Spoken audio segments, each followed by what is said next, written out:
Right, now the recent terror attack in Nairobi has sparked an age-old debate about the welfare of police officers in Kenya. And tonight, Asha Mwilu interrogates the working conditions of the police officers against their entitlement to compensation. Police Constable Charo Kaingu can no longer uphold the utumishi kwa wote or service to all pledge he took 31 years ago. The best he can do is light labor, and even then he is visibly under strain.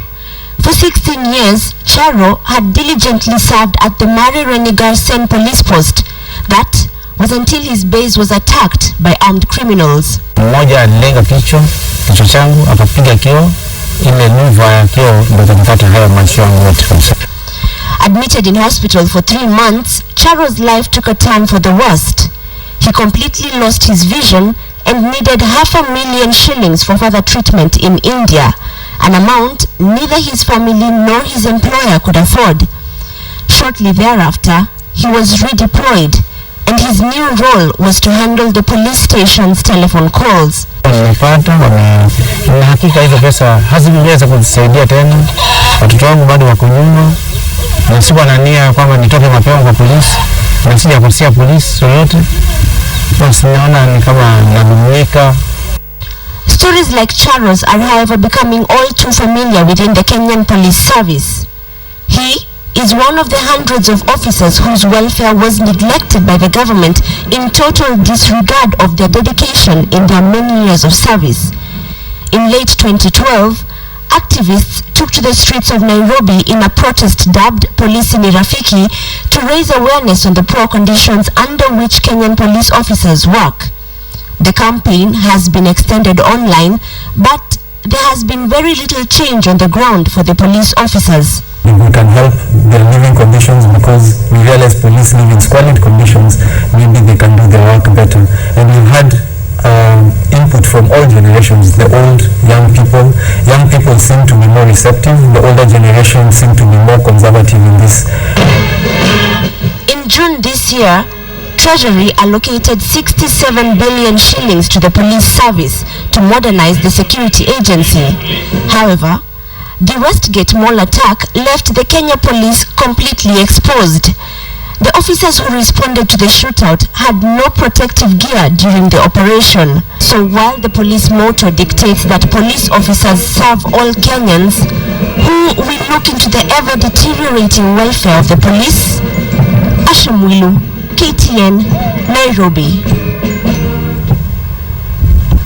Now, Amnesty International now wants the government to suspend any planned slum evictions until new laws are enacted to protect the victims. Amnesty International spoke as the World Habitat Day was marked today. Angel Katusia reports.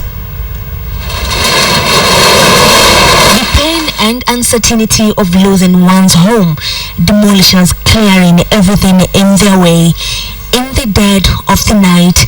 In the morning, the full effect of the demolition was evident, a hopeless silence engulfing those affected. Kutolewa saa hiyo tukaambia tokeni tukatoka, tulifanywa matendo mabaya, kunyaganywa vitu zetu. These pictures were taken on the 10th of May this year at the Cartoon City slums along Langata Road. At Nairobi's High Ridge area are the deep sea informal settlements where slum dwellers are waiting for their date with the demolishers. The area is marked for the construction of a road through the settlement's main trading center. Wakati tunafanywa forced eviction, wapolisi wanabeba lori 10. Wameenda kuhaya vijana lori 20 wanamwaga kwa kijiji. It is this kind of demolitions that Amnesty International is fighting. In a report dubbed "We Are Like Rubbish in This Country," the international agency terms the government evictions illegal. According to Amnesty International, for an eviction to be legal, those targeted for eviction must receive written notice with the full details of the eviction. They should also be involved in a genuine consultation process. Evictions should not take place particularly in bad weather, should not take place during the night. Since 2011, there have been 9 forceful evictions in Nairobi alone. The most notable in the recent past are the Syokimau and Kiang'ombe demolitions by the Kenya Airport Authority, which claimed the structures stood on the flight path.